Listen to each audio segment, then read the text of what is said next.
નમસ્કાર દોસ્તો, આજની વાર્તાનો કથા પ્રસંગ એ બોધ કથામાંથી લેવામાં આવ્યો છે. દોસ્તો, એક સરસ મજાનો આશ્રમ હતો. ત્યાં ખૂબ જ વિદ્વાન એક મહાત્મા રહેતા હતા. એ રોજ પોતાના ભક્તોને, આશ્રમમાં જે દર્શન કરવા આવે એ ભક્તોને ખૂબ સરસ મજાનું પ્રવચન આપતા. એમના પ્રવચનની અંદર અધ્યાત્મનો ખૂબ જ ઊંડો અને બહોળો બોધ હતો. એ ક્યારેક જીવનની ક્ષણ ભંગુરતા વિશે સમજાવતા, તો વળી ક્યારેક આ સૃષ્ટિ નાશવંત છે, મોહ માયા આ બધું નકામું છે, અને આ આપણું શરીર કાલ સવારે રાખમાં ભળી જવાનું છે, અને આ આખું જગત મિથ્યા છે. આવી ઘણી બધી અધ્યાત્મની રહસ્યવાદી વાતો એમના પ્રવચનની અંદર મહારાજ શ્રી કહેતા, અને લોકો ખૂબ એને ધ્યાનથી સાંભળતા. કારણ કે એ મહાત્માજીના વ્યાખ્યાનની એક લાક્ષણિકતા હતી, એમની પાસે બહોળો શબ્દ વૈભવ હતો, અને એમાં આ શબ્દ વૈભવને વધારે અસરકારક એમનું ગ્રંથોનું જ્ઞાન અદ્ભુત હતું, એમનું પાંડિત્ય અદ્ભુત હતું. એ ઘણા બધા આધ્યાત્મિક તર્કો સાથે લોકો સુધી એ વાત પહોંચાડતા. એમના એક બે શિષ્યો પણ હતા. એ આશ્રમમાં રહેતા ગુરુજીની આ વાણીનો લાભ એમને પણ મળતો, અને વારે વારે એ વસ્તુ રિપીટ કરતા કે આ જગતમાં જે આવ્યું છે એ જવાનું છે. આ જગતમાં કશું કોઈનું છે જ નહીં, બધી ક્ષણભંગુર અવસ્થા છે. માટે જીવનમાં કોઈ પણ વસ્તુ, વ્યક્તિ, કોઈ પણ અનુસંધાને આપણે મોહ ન કરવો જોઈએ. આ બધી માયા છે. આવું વારંવાર એમની વાણીની અંદર એ હંમેશા આવતું રહેતું હતું. હવે એક દિવસ બને છે એવું કે એમનો એક શિષ્ય એ ગુરુજીનો આરામ કરવાનો ઓરડો હોય છે, સફાઈ કરતો હોય છે, અને ભૂલથી એ સફાઈ કરતા કરતા ગુરુજીને ખૂબ જ પ્રિય એવી એક મૂર્તિ, જે આખી માટીની બનેલી હતી, એ પડી જાય છે અને તૂટી જાય છે. શિષ્ય ખૂબ ચિંતિત થઈ જાય છે કે આ મૂર્તિ તૂટી ગઈ, જે ગુરુજીને ખૂબ વહાલી હતી. હવે હું શું કરીશ? હવે આ વિચાર અને આ મનોમંથનની અંદર જાણે અંદરથી કોઈ આત્મિક જવાબ મળ્યો હોય એમ એ શિષ્ય થોડી જ વારમાં ફ્રેશ થઈ ગયો, સ્વસ્થ થઈ ગયો, અને એના ચહેરા ઉપર આનંદ આવી ગયો. હવે બને છે એવું, ગુરુજી એમનું પ્રવચન બધું પૂરું કરી અને પાછા આરામ કરવાના ઓરડામાં આવે છે, અને જોવે છે તો પોતાની પ્રિય માટીની મૂર્તિ ટુકડામાં વિખરાયેલી પડી હતી.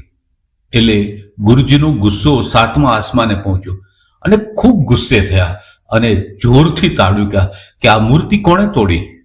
ત્યારે એ શિષ્યએ ખૂબ જ નમ્રતાથી કહ્યું, ગુરુજી મને ક્ષમા કરશો, આ મૂર્તિ મારાથી તૂટી છે.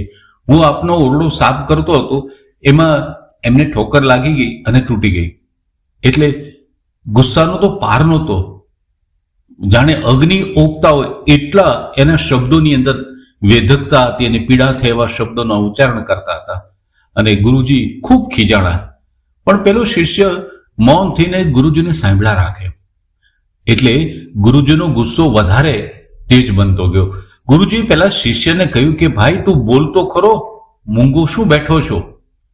ત્યારે એ શિષ્યએ એક વિધાન જ ખાલી કર્યું કે ગુરુજી, અમે તો આપના દ્વારા દીક્ષા લીધેલી છે, અમે તો સંન્યાસના માર્ગે આવ્યા છે, અને અમે તમારા વ્યાખ્યાનોમાં, તમારા વક્તવ્યોમાં સાંભળ્યું છે કે આ જીવનની દરેક વસ્તુ ક્ષણભંગુર છે, કાલ રાખ થઈ જવાના છે. એટલે મને એવું હતું કે કદાચ ગુરુજી આ મૂર્તિ તૂટી છે એટલે એમને બહુ આઘાત નહીં લાગે. આ વાત જેવી શિષ્ય પાસેથી ગુરુએ સાંભળી એટલે ગુરુનો ગુસ્સો બેવડો તેવડો થઈ ગયો, અને ત્યાં ગુરુને શિષ્યની સામે ઊભું રહેવું ભારે પડ્યું. એટલે પગ પછાડતા ગુરુજી જતા રહ્યા. શિષ્યને આ વાત સમજાણી નહીં કે ગુરુજીના વિધાનો મેં ગુરુજીને કહ્યા, તો ગુરુજીએ સ્વીકારવા તૈયાર નથી. દોસ્તો, અપ્પાદો સાધુ પુરુષ, મહાન પુરુષો જે સીધા ઈશ્વર સાથે કનેક્ટ છે, એવા વંદનીય સંન્યાસી અને સાધુ પુરુષને દંડવત પ્રણામ. પણ આવા આંગળીના વેઢે ગણાય એવા છે. જગત મિથ્યા છે, આ લક્ષ્મી એ માયા છે, આવા બોધ અને ઉપદેશ આપનારા વ્યક્તિઓ, આવા કહેવાતા ધર્મ જગતના દલાલો મને ને તમને આ વાત શીખવે છે, પરંતુ એ પોતાની ગાદી માટે, પોતાના વર્ચસ્વ માટે અંદરો અંદર કાપાકાપી થતી હોય છે. ભૌતિકવાદનો આપણને વિરોધ કરાવે છે અને એક સંસારી ભૌતિકવાદને જે ન માણતો એવી વૈભવી વ્યવસ્થાની અંદર રહે છે. તો આ દંભ છે, આ સંન્યાસના નામે દંભ છે અને પ્રજાજનોને અકર્મણ્યતા તરફ દોરી જનાર આ પ્રકારની જે વ્યવસ્થા ઊભી થઈ રહી છે, જે ટોળા ઊભા થઈ રહ્યા છે, અને કમનસીબે આ બહુ મોટો ટોળાનો એક સમૂહ બની ગયો છે. અને આ ટોળા એ પોતે તો પતનના માર્ગે જાય છે, પણ આવા કહેવાતા પાખંડો એ આખા સમાજને ગેરમાર્ગે દોરે છે.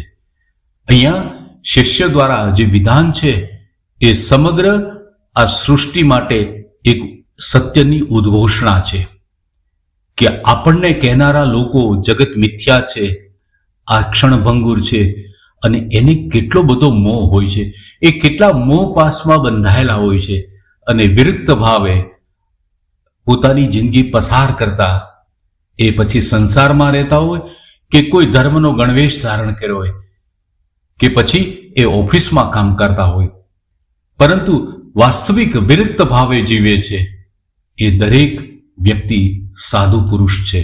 અને એવા સામર્થ્ય સાધુવાદને સો સલામ, એને વંદન, ધન્યવાદ.